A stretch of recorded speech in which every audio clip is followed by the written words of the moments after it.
How to turn off WhatsApp notification previews on your iPhone. Here's how to keep your messages private. First, open the Settings app on your iPhone. Next, tap Notifications. Scroll down and select WhatsApp from the list of apps.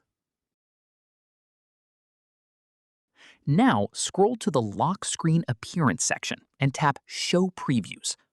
If it's currently set to Always, anyone who picks up or sees your phone may be able to read parts of your WhatsApp messages directly from the lock screen.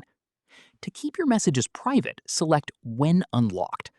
This means message previews will only be visible after you unlock your iPhone with Face ID, Touch ID, or your passcode. If you want maximum privacy, you can choose Never instead. With this option enabled, WhatsApp notifications will still appear, but the actual message content won't be shown at all. This is a great setting if you receive personal, work, or sensitive messages and don't want others seeing them when your phone is locked.